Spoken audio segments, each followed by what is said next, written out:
The Freeway Phantom, 1971 to 1972, USA. 6 young girls, all black, all taken from the streets of Washington, D.C., all found dead along the same stretch of highway. And the man who did it was never caught. It was the kind of case that made an entire city afraid to let their daughters walk to the corner store. The kind of case that haunted detectives for decades. The kind of case that, more than 50 years later, remains officially unsolved. This is the story of the Freeway Phantom, Washington, D.C., 1971. The city was already bleeding. The Vietnam War was tearing the country apart. Political scandal was brewing in the shadows, and in the neighborhoods east of the Anacostia River, a different kind of terror was taking root. These were tight-knit black communities, working-class families doing their best in a city that rarely paid them much attention. And that invisibility, some would later argue, was exactly what allowed a predator to operate for over a year without the nation truly flinching. It began on April 25, 1971. 13-year-old Carol Spinks left her home in southeast D.C. to buy groceries for her family at a 7-Eleven just 7 blocks away. It was early evening.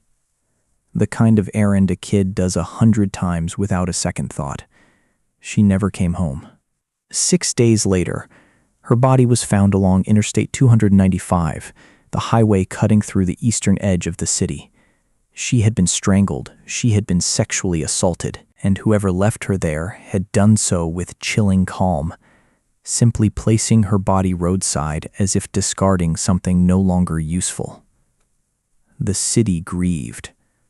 The police investigated, and for a few months there was silence. Then summer arrived, and so did he again. July 8, 1971. Darlenia Johnson, 16 years old, vanished. She was found 10 days later, less than a mile from where Carol Spinks had been discovered. Same highway, same method. The similarities were impossible to ignore. Investigators began to whisper the word no one wanted to say out loud: serial. But Washington in 1971 was not a city quick to mobilize its full resources for black girls from Southeast. The neighborhoods mourned loudly. The headlines, by broader national standards, stayed quiet. He gave them no time to recover. On July 12th, just 4 days after Darlenia Johnson disappeared, and before her body had even been found, 10-year-old Brenda Crockett was taken. She was the youngest so far. At some point after her abduction, something extraordinary and deeply disturbing happened. Brenda managed to call her home. Her grandmother answered. On the other end of the line, a little girl's voice told her grandmother that a white man had picked her up, that she was somewhere in Virginia, and that he was sending her home in a cab. She sounded afraid. She sounded like she was reading from a script, her words careful and strange, coached. It was the last time anyone who loved her heard her voice. Her body was found the next day along Route 1, just outside the city. She was 10 years old. The phone call would haunt investigators for years.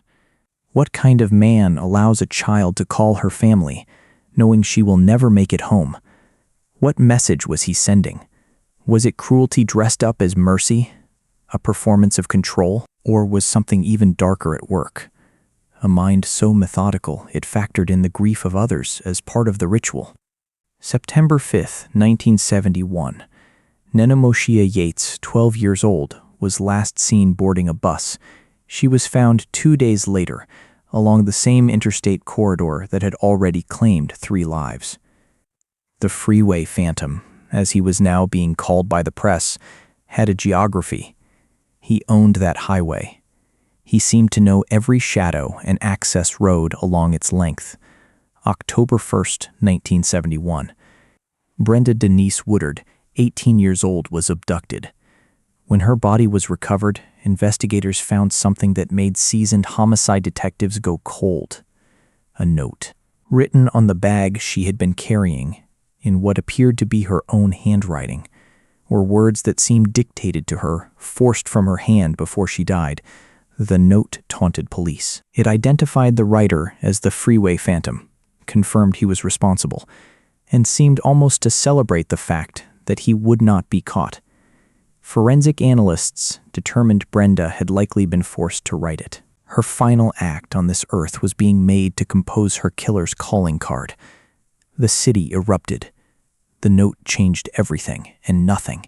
It confirmed a single killer. It confirmed he was organized, deliberate, and deeply arrogant. It confirmed he wanted to be known, not caught, but known. And it confirmed that these murders were not random explosions of violence.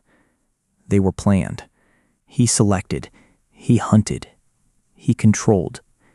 And then he wrote his own mythology in the handwriting of his victim. Investigations intensified. The FBI was brought in alongside D.C. Metropolitan Police tips flooded in. Suspects were questioned, including members of a group called the Green Vega Rapists, a criminal network responsible for a series of sexual assaults in the area whose methods bore some similarity to the Phantom's. Several members of that group were convicted of unrelated crimes, and at least one investigator became convinced that one of them was the Phantom. But no charges were ever filed in connection with the 6 murders. The evidence never solidified into certainty, and still, he was not finished. September 5th, 1972, almost exactly 1 year after Nenemoshia Yates was killed, 17-year-old Diane Williams became the 6th and final known victim of the Freeway Phantom. She had been visiting her boyfriend and was on her way home when she vanished. Her body was found the following day. Same highway, same signature, same silence from the man who did it. And then, as if completing a thought, he stopped. No 7th victim was ever conclusively linked to the case. No arrest was ever made. The Freeway Phantom simply receded, back into whatever ordinary life he had been living between murders, back into the city, or perhaps out of it entirely. He went to work, or to church, or to his family's dinner table, and he carried what he had done somewhere inside himself, and the world never knew his name. Investigators over the decades have revisited the case repeatedly, in the 1980s and again in the 2000s. Cold case detectives re-examined evidence, re-interviewed witnesses, and reanalyzed the note written in Brenda Woodard's hand. DNA technology that didn't exist in 1971 was applied to whatever biological evidence had survived storage. Profiles were built and rebuilt. Names were whispered in investigative circles. Suspects with knowledge of the area, access to vehicles, histories of violence. But the legal threshold of proof remained out of reach. What we are left with is this. Between April 1971 and September 1972, at least 6 girls and young women were murdered in Washington, D.C. Their bodies left along a stretch of highway like markers on a route only their killer understood.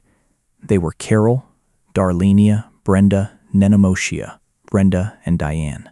They came from families who loved them, from a community that still remembers them, from a city that failed to protect them and failed to find justice for them. Somewhere, the Freeway Phantom lived out the rest of his life. And somewhere, 6 families lived out the rest of theirs without their daughters. The highway is still there. The case is still open. And the name he gave himself, written in a dead girl's handwriting, endures. The Villisca Axe Murders, 1912, USA. It's 7:00 in the morning on June 10th, 1912. A woman named Mary Peckham steps outside her home in Villisca, Iowa, a small, quiet farming town of about 2,500 people, and notices something immediately wrong about the house next door. The Moore residence is dead silent. No one has come out to do the morning chores. The chickens are still locked up. The curtains are drawn. Not a single light is on. Mary walks over and knocks on the door. Nothing. She tries the knob. Locked. Something in her gut tells her this isn't right, so she lets the Moore's chickens out herself and goes to find a telephone.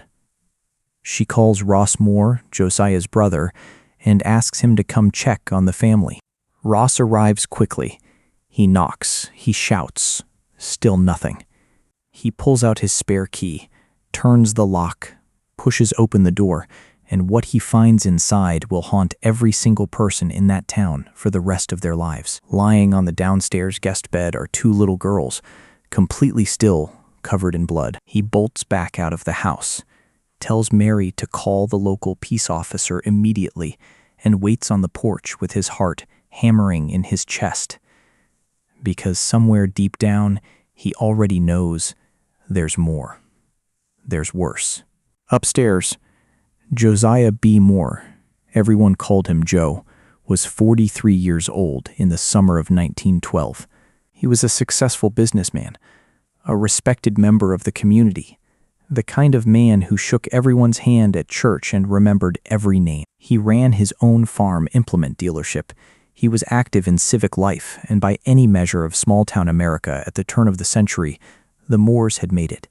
His wife Sarah, 39, was the backbone of the family, a warm, devoted woman who played piano for the church and had personally helped organize the Children's Day program at the local Presbyterian congregation. Together, they had 4 children: Herman, 11 years old, Mary Catherine, 10, Arthur Boyd, just 7, and little Paul Vernon, only 5. And then there were the Stillinger girls. Ina May Stillinger was 8 years old. Her older sister, Lena Gertrude, was 11.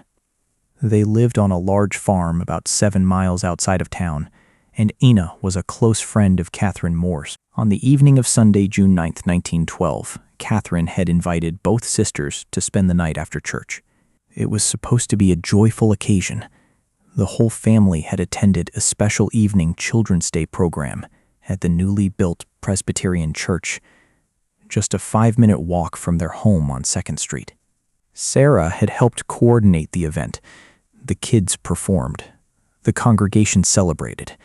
And sometime around 9:30 or 10 that night, the Moore family walked home together under the summer sky, 2 little Stillinger girls in tow, and went to bed. That was the last time any of them were seen alive. When officers finally pushed open the door to the Moore house that morning of June 10th, they were met with a silence that felt unnatural, heavy, suffocating. The windows were covered. Every mirror in the house had been draped with cloth. Downstairs, they found the 2 Stillinger girls in the guest room, bludgeoned to death in their bed. Ina, the younger one, looked almost peaceful. She never woke up. But Lena's position told a different story. She had shifted in the bed. One arm was raised defensively. She had woken up, if only for a moment, in time to know what was coming, upstairs. And this is where it gets difficult to put into words. They found the rest. Joe and Sarah Moore in the master bedroom, both beaten beyond recognition. The ceiling above Joe's body had a deep gouge mark carved into the wood, left by the axe being raised above his head with enough force that the backswing caught the ceiling on the way up. Joe had received more blows than anyone else in the house. His face, according to the medical examiners, had been so savagely struck that his eyes were essentially destroyed. Then the children, Herman, Catherine, Arthur, and little 5-year-old Paul, each killed in their own beds. All of them bludgeoned about the head with the same axe. All of them while they slept. Doctors who examined the bodies estimated that the murders had taken place somewhere between midnight and 500 in the morning. The killer or killers had entered without breaking any windows, without forcing any locks. No valuables were taken. A bowl of bloody water sat in the downstairs washroom, as if someone had taken the time to clean up before leaving. 2 pieces of uncooked bacon were found lying on the floor, their origin and purpose never fully explained. And perhaps the strangest detail of all, investigators believed the killer had been inside the house before the family went to bed, hiding, waiting in the dark, possibly in the attic, until every last person in that house had fallen asleep. Just let that sink in for a second. 8 people under one roof, and somewhere in that house, in the quiet dark, someone was already waiting for them. News of the murders spread through Villisca like fire. By mid-morning on June 10th, hundreds of townspeople had descended on the Moore house. The scene was a disaster from an investigative standpoint. Well-meaning locals trampled through the rooms, touched surfaces, moved things, Any forensic evidence that might have existed was essentially destroyed before trained investigators even arrived. Bloodhounds were brought in to track a scent, but it was already too late. The trail, if there ever was one, was gone. The local authorities were almost immediately out of their depth. This was a town of 2,500 people. Nothing like this had ever happened here. Officials believed, and probably hoped, that whoever did this had fled with the 5-hour head start they'd had before the bodies were even discovered. But with no forced entry, no apparent motive, and 8 murdered victims, including 6 children, the pressure to find answers was enormous, and so began one of the longest, most tangled investigations in Iowa history. The first person whispered about in the days following the murders was a man named Frank F. Jones, a powerful Iowa state senator, one of the wealthiest and most influential men in all of Villisca. The connection to the Moores wasn't subtle. Years earlier, Joe Moore had worked for Jones in the farm implement business, and then after 7 years, Joe left, and when he went, he took a significant chunk of Jones's customer base with him to his own competing shop. By 1912, the two men despised each other, openly. The whole town knew it. So when 8 people turned up dead, and one of them was Joe Moore, a lot of people in Villisca didn't have to think very hard about where to point the finger. But here's the thing. Suspicion is not evidence. And while the accusations against Jones were loud enough to essentially destroy his political career, investigators could never build a real case against him. The rumors didn't go away, though. Some investigators believed Jones hadn't acted alone, that he may have hired someone to do it. A name started circulating. William Mansfield, a drifter, an ex-convict with a violent history. A private detective named James Wilkerson, hired by the victims' families, became convinced that Mansfield was Jones's hired killer. He pointed to similarities between the Villisca murders and other axe murders that had occurred in the region. But Mansfield produced payroll records showing he had been working several hundred miles away in Illinois at the time of the killings. He was released. Wilkerson, furious, publicly accused Jones of using his political influence to get Mansfield off the hook, and then he claimed Jones turned around and pushed investigators toward an entirely different suspect. That suspect was Reverend George Kelly. Kelly was a traveling preacher, born in England, who had settled in Macedonia, Iowa, in 1912 with his wife. He had come to Villisca specifically to assist with work at the Presbyterian Church, the same church where the Children's Day program was held on the night of June 9th. He was there. He attended the program. He saw the Moore family that night, the Stillinger girls, all of them together in that church. And then sometime in the very early hours of June 10th, before the bodies were even discovered, he left Villisca. Quietly, without a word to anyone. When investigators started looking at him years later, things got even more unsettling. In 1917, 5 years after the murders, Kelly was arrested and charged. During a lengthy interrogation, he confessed. He said he had gone back to the Moore house after the program. He said he had entered. He gave details about the crime scene that investigators argued. Only someone who had been inside could know. He described the killings with what one account called religious hysteria, framing the murders as some kind of divine act of purification. And then he recanted everything. He said the confession had been coerced, that he'd been pressured, manipulated, worn down by interrogators until he said what they wanted to hear. His case went to trial. The first jury couldn't reach a verdict, hung. The second jury acquitted him, and just like that, the most promising lead the investigation had ever produced walked out of a courtroom a free man. Meanwhile, a parade of other suspects moved through the investigation. There was Andy Sawyer, a transient worker who had shown up in Creston, Iowa, on the very morning the murders were discovered, clean-shaven, wearing a brown suit. He told his foreman he had been in Villisca the night before, but had left because he was afraid he might be considered a suspect. His co-workers noticed he was obsessively reading newspaper coverage of the Villisca murders. He slept fully dressed. He kept an axe beside him at night. And then, in one of the more chilling moments of the entire investigation, A foreman walked up behind Sawyer one day without being heard, and Sawyer suddenly jumped up, swung his axe at a pile of timber, and shouted, "I will cut your goddamn heads off." On another occasion, driving through Villisca with a colleague, Sawyer allegedly pointed to a specific location near the Moore house and said he could show where the killer had escaped, jumping over a manure box and crossing the railroad tracks. That's not normal behavior. And yet, Sawyer had an alibi. Records showed he had been arrested for vagrancy in Osceola, Iowa, on the night of the murders, and a sheriff there remembered putting him on a train at 11 p.m. Technically, given travel times, it's not impossible he could have made it to Villisca before the killings. But it was thin enough that investigators couldn't push it further, and Sawyer was released. Then there was Henry Lee Moore, no relation to the victims, who, just a few months after the Villisca massacre, murdered his own mother and grandmother with an axe in a separate case. He was convicted and sentenced to life in prison. A federal investigator named McClaughry became convinced that Henry Moore was a traveling axe murderer, responsible not just for Villisca, but for a series of similar killings across the Midwest, a string of crimes that some historians believe may have claimed as many as 22 lives across multiple states. McClaughry built a compelling theory, noting the pattern of victims killed in their beds, the use of an axe, covered windows, and other repeated signatures. But compelling theories without hard evidence don't hold up in court. Henry Moore was never charged with Villisca. He served 36 years of his life sentence and was paroled in 1949.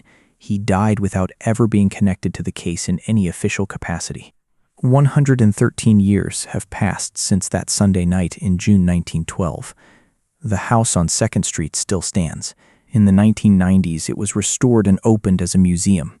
People pay to spend the night there, chasing whatever restless energy still lingers in those rooms. The gouge mark left by the axe in the ceiling of the master bedroom is still visible. The case itself remains officially unsolved. No conviction, no definitive answer, not even, truly, a single dominant theory that holds up cleanly under scrutiny. Frank Jones had motive but no confirmed link. Reverend Kelly confessed and then walked free. Henry Lee Moore fit a pattern but was never charged. William Mansfield had a shaky alibi and a violent history. Andy Sawyer knew things he shouldn't have known and then turned out probably not to have done it. 8 people, 6 of them children, killed in their sleep in a house on a quiet street in a small Iowa town, on a warm summer night after a church program, after laughter and music, and a family walking home together under the stars. And whoever walked into that house and waited in the dark for them to fall asleep, whoever raised that axe 8 times, has never been named. Not officially. Not conclusively. Not in a way that has ever fully satisfied the people of Villisca, or the families of the dead, or the thousands of investigators and amateur sleuths and historians who have pored over this case in the centuries since. Some questions, it turns out, don't have answers. Some doors, once opened, stay open forever.